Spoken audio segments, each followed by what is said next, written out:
मधुकैटव विध्वंसी विधात्री वरदे नमः। रूपं देहि जयं देहि यशो देहि दिशो जहि।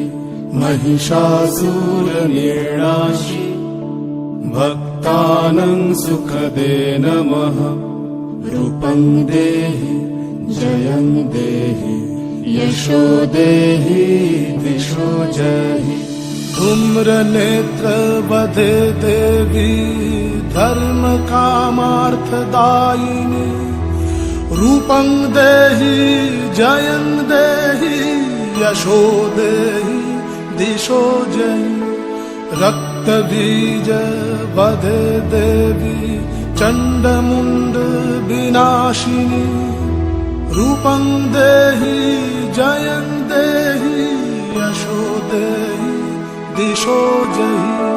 निशुम्भ शुम्भ निर्णाशि त्रैलोक्य शुभदे नमः। रूपं देहि जयं देहि यशो देहि दिशो जहि। वन्दिताङ्घ्रि युगे देवी सर्वसौभाग्यदायिनी।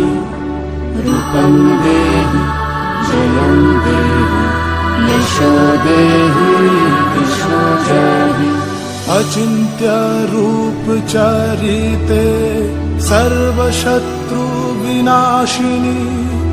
रूपं देहि जयं देहि यशो देहि दिशो जहि। न तेभ्य सर्वदा भक्ता चापर्णे दुरितापहे। रूपं देहि जयं देहि यशो देहि दिशो जहि। सावध्यो भक्तिपूर्वं त्वं चण्डिके व्यधिनाशिनी। रूपं देहि जयं देहि यशो देहि दिशो जहि। चण्डिके सततं युद्धे जयन्ती पापनाशिनी। रूपं देहि जयं देहि यशो देहि दिशो जहि।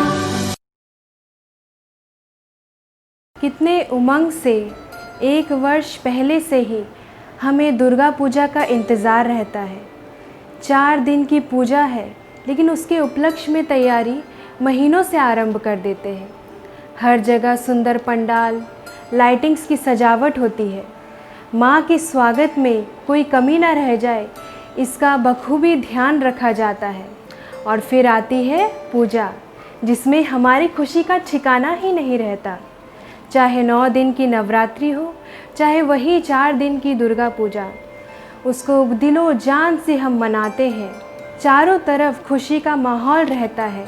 माँ की भक्ति में भक्त मगन रहते हैं।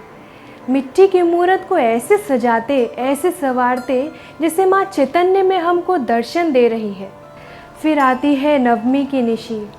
उस दिन शाम से ही भक्तों का मन उदास हो जाता है। अगले दिन माँ चली जाएगी, यह सोचकर ही मन भारी हो जाता है, जैसे घर की बेटी विदाई हो रही हो। दूसरे दिन माँ का विसर्जन होता है, जिसको विजयदशमी के नाम से मनाया जाता है। इसको दशहरा के रूप में भी देश भर में बड़े उमंग उत्साह से मनाते हैं। जहाँ एक तरफ असुरों पर विजय प्राप्त करने या अच्छाई की बुराई पर जीत पाने की खुशी है, वहीं दूसरे तरफ माँ की विदाई की व्यथा हृदय में लिए भक्त विजयदशमी मनाते हैं। 9 दिन युद्ध के पश्चात आसुरी शक्तियों का तथा पाप का नाश होता है और देवत्व की विजय होती है। इस खुशी में जन जन नाचते गाते खुशियाँ मनाते हुए विसर्जन की शोभा यात्रा में शामिल होते हैं। लेकिन गंगा किनारे पहुँचते ही वह दृश्य बदल जाता है। उस समय सभी भक्तगण अपने आँखों में आंसू लिए माँ को बड़ी ही श्रद्धा से विदाई देते हैं और उनके आगे प्रार्थना करते हैं कि माँ अगले वर्ष फिर जल्दी आना। असल में माँ के विसर्जन में कुछ अलग ही रहस्य छिपा हुआ है। मिट्टी की मूर्त को विसर्जित किया जाता है, लेकिन माँ से कामना भी की जाती है कि फिर से आने के लिए।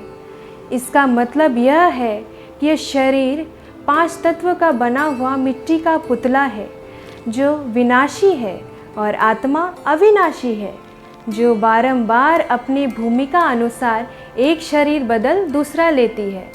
उसका कभी नाश नहीं होता, वही इस मिट्टी में प्राण भरती है। आज विजयदशमी है। चलिए देखते हैं कि विजयदशमी का यह जो पर्व है, इसमें से हमें क्या सीखने को मिलता है। विजय का अर्थ ही है जीत पाना, इसलिए माँ दुर्गा को बोला गया है, वही जया है, वही विजया है। उन्होंने असुर रूपी विकारों एवं बुराइयों पर जीत पाई। आज अगर हम अपने जीवन में झांके या आसपास नज़र डालें तो चारों तरफ वातावरण में सिर्फ भय, दुर्नीति, अशांति, रोग, शोक, दुख, दुर्दशा, हताशा, निराशा आदि जैसे नकारात्मक दृश्य ही देखने को मिलते हैं। आशा की किरण तो जैसे कहीं नज़र ही नहीं आती। सफलता चाहते हुए भी हासिल नहीं कर पाते। ऐसे में सिर्फ दुर्गा पूजा मनाना या दशहरा मनाने से क्या हमारी विजय हो सकती है?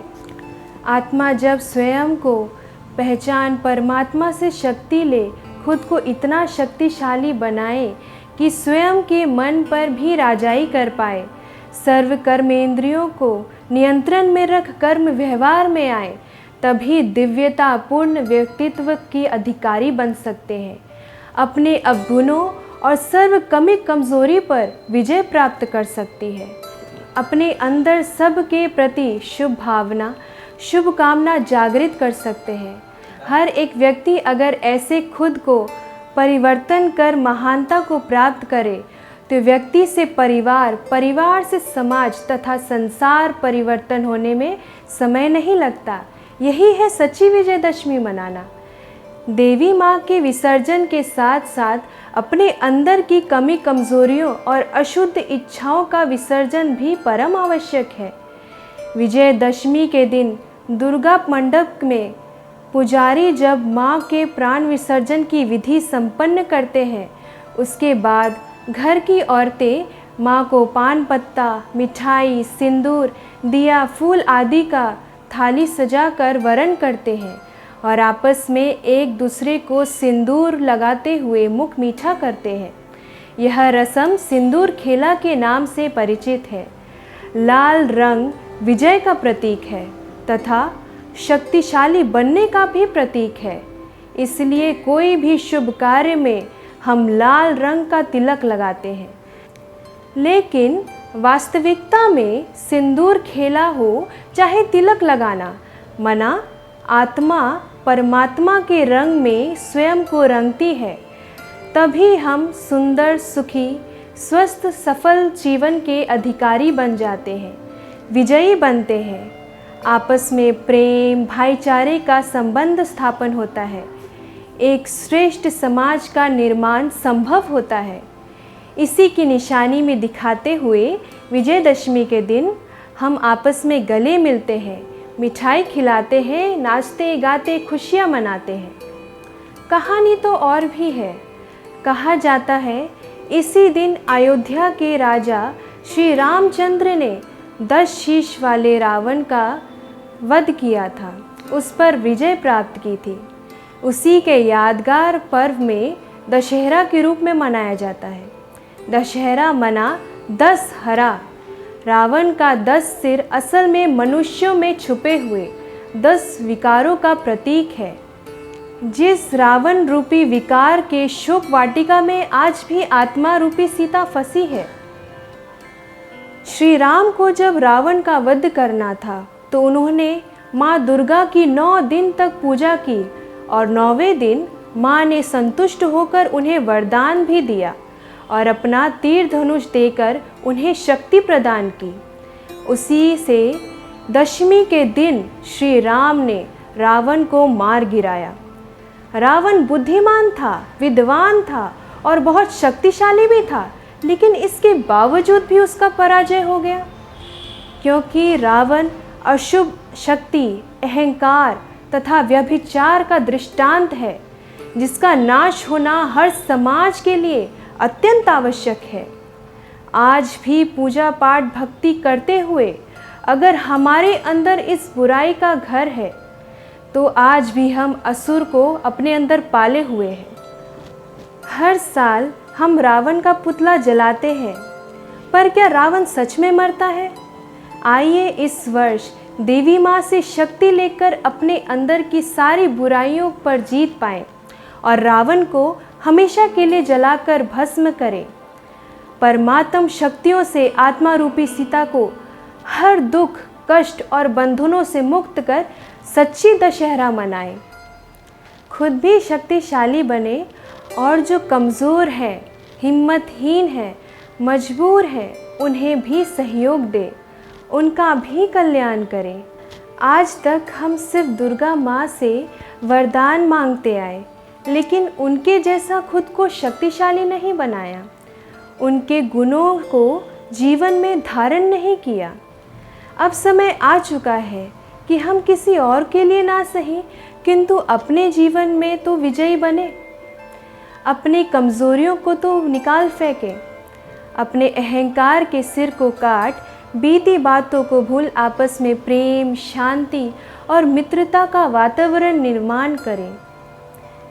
विजयदशमी के 5 दिन बाद ही लक्ष्मी पूजा मनाया जाता है, जब आपसी मित्रता यानी समाज में मैत्री भाव होता है, तो सुख, शांति, समृद्धि हमारे पास स्वतः ही आती है। धन धान्य से संसार संपन्न बनता है। उसी तरह दशहरा के बाद दीपावली पर्व मनाया जाता है। उस दिन भी लक्ष्मी पूजन किया जाता है। वैसे भी कहा जाता है ना, जहाँ परिवार में आपसी प्रेम हो, वहाँ लक्ष्मी का वास तो होता ही है।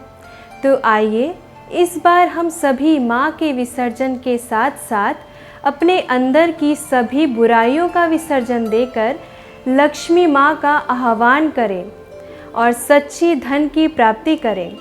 आप सभी को विजयदशमी और दशहरा की बहुत बहुत बधाई हो।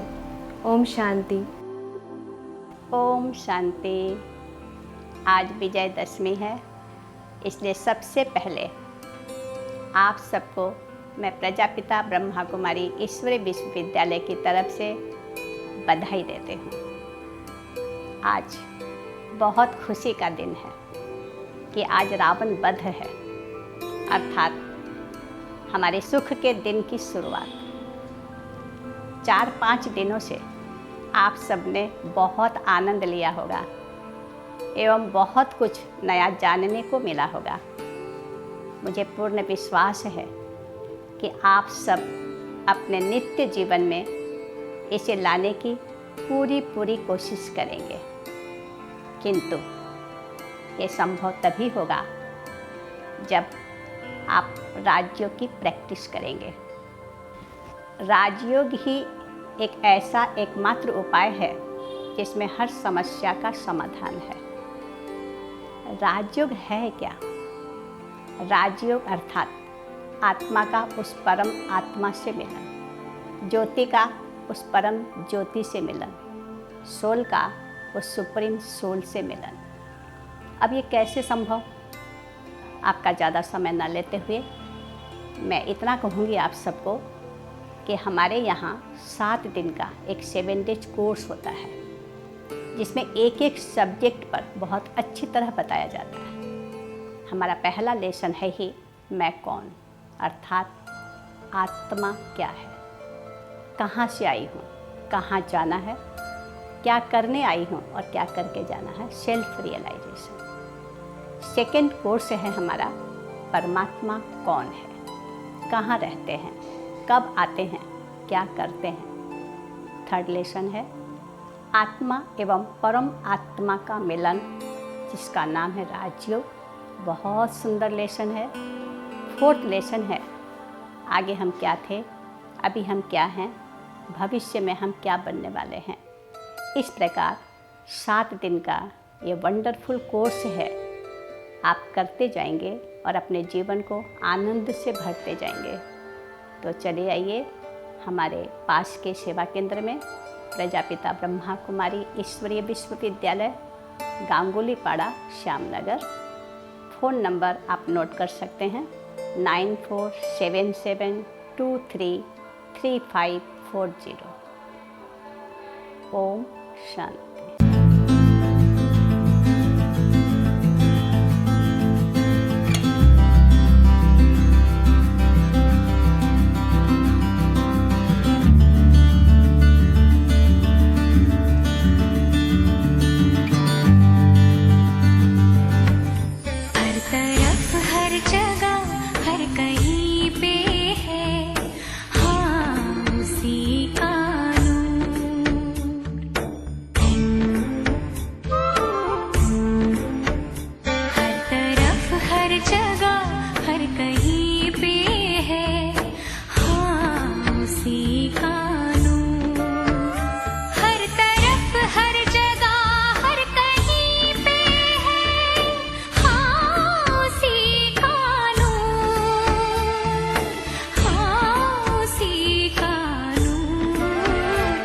रोशनी